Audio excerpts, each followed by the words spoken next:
बिस्मिल्लाहिर्रहमानिर्रहीम। अस्सलाम वालेकुम डियर स्टूडेंट्स, मैं हूं आपका biology teacher S S Sultan. आज का जो हमारा टॉपिक है chapter number 4 cells and tissue का relationship between cell function and cell structure. Cell की साख और सेल के जो अफ़आल हैं उसमें क्या ताल्लुक होता है, और cell as an open system, cell बतौर एक ओपन सिस्टम, सेल एक ओपन सिस्टम के तौर पर कैसे काम करता है। तो सेल की जो साख्त और उसके काम में जो है वो बहुत गहरा रिलेशन होता है, बहुत गहरा ताल्लुक होता है। कोई भी सेल अपने फंक्शन के लिहाज से जो है वो ढला होता है, मतलब जिस तरह सेल की स्ट्रक्चर होती है उसके मुताबिक जो है वो काम कर रहा होता है, या हम ये भी कह सकते हैं कि जिस तरह कोई सेल काम करता है उसके मुताबिक ही उसकी स्ट्रक्चर होती है। तो ये स्ट्रक्चर और फंक्शन जो हैं ये आपस में एक दूसरे के साथ रिलेट कर रहे होते हैं। द बॉडीज ऑफ एनिमल्स, जानवरों के इज्जाम, एंड प्लांट्स, पौधों के, are made up of different cell types, cell की बहुत सारे इकसाम से बने होते हैं। Human body is made of about 200 types of cell. इंसानों की जो बॉडी है वो 200 से ज़्यादा इकसाम की बनी होती है। Each type perform specific function, हर जो किस्म है वो एक ख़ास काम कसर अंजाम देती है। एंड ऑल कोऑर्डिनेटेड फंक्शंस, और तमाम जो कोऑर्डिनेटेड फंक्शंस हैं यानी जो आपस में ये नज़्म व ज़ब्त के साथ फंक्शन करते हैं, become the life processes of the organism. तो ज़िंदगी के एक जानदार के जो अमाल हैं ज़िंदगी के वो बन जाते हैं। यानी हमारी बॉडी के अंदर जितने भी जो सेल हैं वो काम कर रहे हैं, तो वो ओवरऑल हर सेल का जो काम है और वो आपस में मुनज़्ज़म होकर वो हमारे जिस्म के एक जानदार के अफ़आल बन जाते हैं। सेल्स ऑफ वन टाइप में differ from those of other types in the following respect. तो एक किस्म के जो सेल्स हैं वो दूसरी किस्म के सेल से जो है वो डिफरेंट कर सकते हैं, जो है मुख्तलिफ हो सकते हैं। किन तरीक़ों से वो हम देखते हैं। Nerve cell, role of different cells in body, जिसम में इन सेल्स का जो है वो क्या काम है। Nerve cells conduct nerve impulse, जो नर्व सेल्स हैं, नर्व सेल्स जो हैं ये दिमाग के सेल्स होते हैं। इन जो दिमाग और स्पाइनल कॉर्ड जो होती है उसके सेल्स होते हैं उनको नर्व सेल्स कहते हैं। Nerve cells conduct nerve impulse को कंडक्ट करते हैं।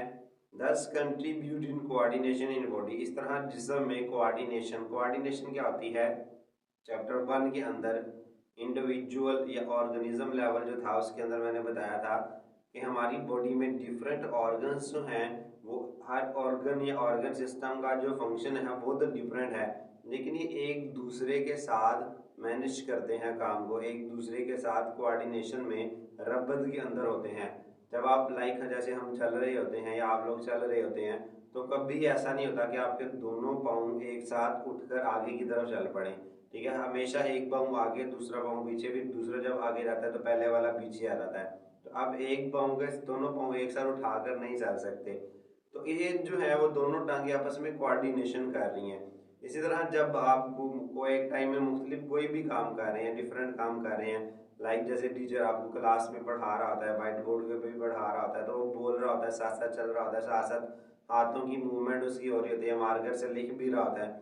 तो बहुत सारे जो काम हैं वो साथ साथ चल रहे होते हैं।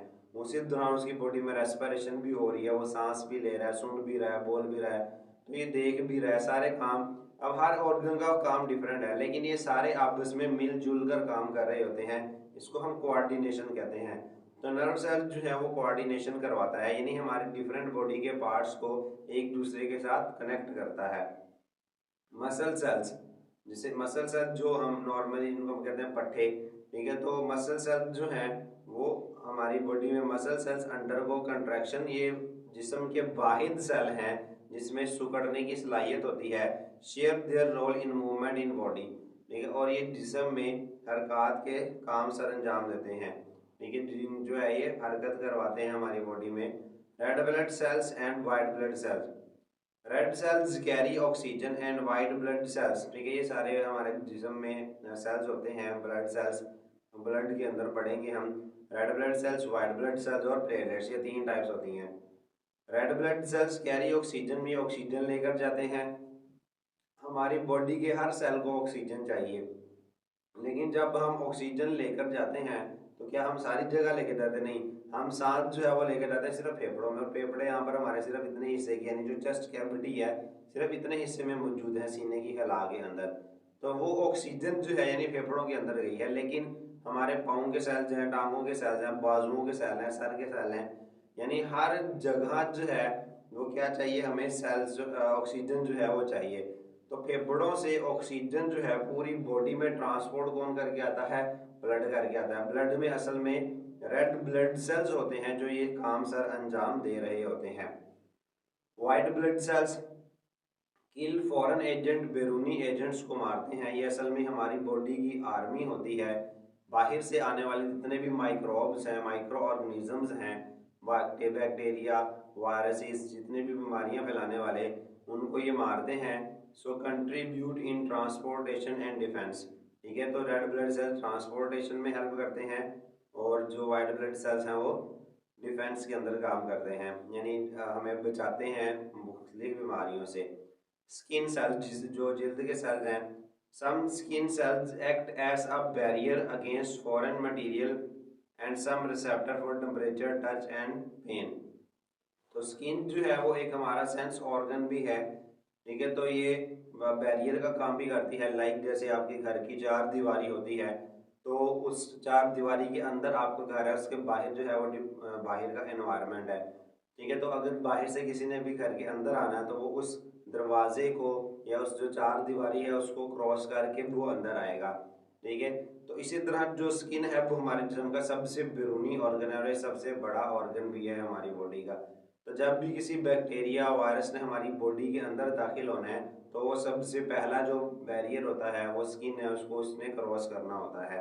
तो ये बैरियर का काम भी करता है और रिसेप्टर का काम भी करता है। रिसेप्टर क्या होते हैं, रिसेप्टर कहते हैं ऐसे ऑर्गन, ऐसे सेल्स या ऐसे टिश्यूज जो किसी स्टिमुलस को, किसी भी तब्दीली को डिटेक्ट करें, उसे हम रिसेप्टर कहते हैं। 10th क्लास में आप इसको पढ़ेंगे।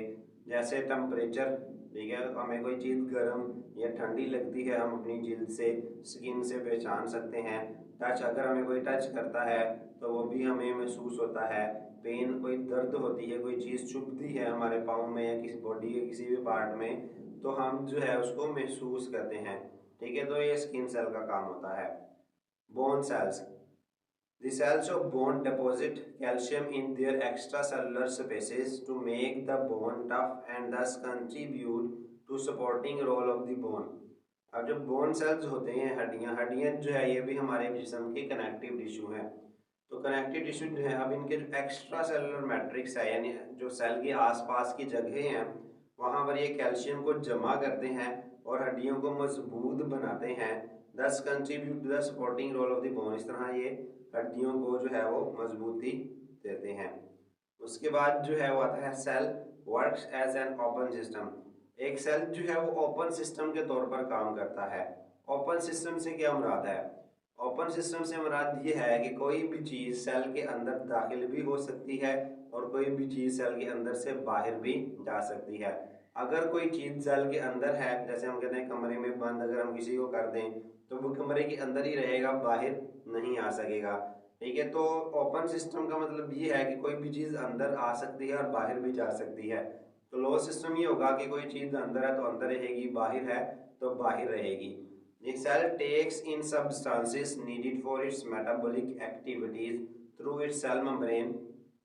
सेल को जो भी चाहिए अपनी मेटाबॉलिक एक्टिविटीज, मेटाबॉलिज्म यानी केमिकल जो सरगर्मियां होती हैं, उसके लिए इसको जो भी रिक्वायरमेंट होती है ये उसको अपनी सेल मेम्ब्रेन के जरिए टेक इन करता है, यानी अंदर ले जाता है। सेल मेम्ब्रेन के जरिए कैसे लेके जाता है हम आने वाले लेक्चर्स के अंदर देखेंगे।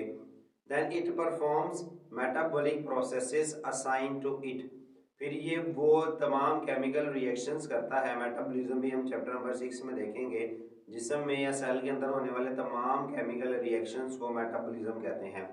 तो ये जो इसके जुम्मे काम होता है वो काम करता है प्रोडक्ट्स एंड बाय प्रोडक्ट्स। फिर उस रिएक्शन में जो भी चीज़ें बनती हैं, ठीक है, किसी रिएक्शन में जो चीज़ें इन्वॉल्व होती हैं, ठीक है, वो लाइक जैसे सिंपल अल्फाज में अगर मैं आपको समझाऊं तो अगर घर में आप कोई सालन या हांडियाँ वगैरह बना रहे हैं तो उस हांडिया में जो जो चीज़ें डल रही हैं जिसको हम इंग्रेडिएंट्स कहते हैं, ठीक है, तो वो हमारे कहलाते हैं रिएक्टेंट्स।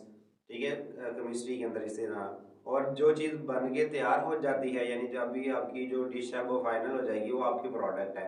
इस तरह रिएक्शन के अंदर वो चीज़ें जो रिएक्शन करने के लिए आपस में मिली हैं, ठीक है, तो वो रिएक्टेंट्स कहलाती हैं। और ये उस रिएक्शन के नतीजे में जो चीज़ें बनी हैं वो प्रोडक्ट्स या बाई प्रोडक्ट्स होती हैं। प्रोडक्ट्स वो चीज़ होगी जो किसी केमिकल रिएक्शन की मेन प्रोडक्ट होगी। बाई प्रोडक्ट कहते हैं एक्स्ट्रा प्रोडक्ट्स, यानी जिसकी रिक्वायरमेंट नहीं होती है, जिसको हम वेस्ट भी कह सकते हैं। Products and by products are formed in metabolism. तो मेटाबॉलिज्म में प्रोडक्ट्स या बाई प्रोडक्ट्स बनेंगे। Cell either utilize the products, cell या तो उन प्रोडक्ट्स को इस्तेमाल कर लेगा, और transport them to other cell, या उसको दूसरे सेल्स को ट्रांसपोर्ट कर देगा, यानी अगर वो उसके काम की नहीं है तो दूसरे सेल को उसको ट्रांसपोर्ट कर देगा। The by products are either stored. अब जो बाई प्रोडक्ट्स यानी एक्स्ट्रा प्रोडक्ट्स होती हैं, या उनको स्टोर कर लिया जाएगा, और are excreted out of cell, या उसको सेल से बाहर खारिज कर दिया जाएगा। ठीक है, तो अब ये देखें तो ये सेल है, और तो ये इसकी बाउंड्री है ओपन सिस्टम, यानी यहाँ से इनपुट, सराउंडिंग से इनपुट भी हो रही है, मटेरियल अंदर भी आ रहा है, और सराउंडिंग से आउटपुट भी हो रही है, यानी बाहर भी जा रहा है।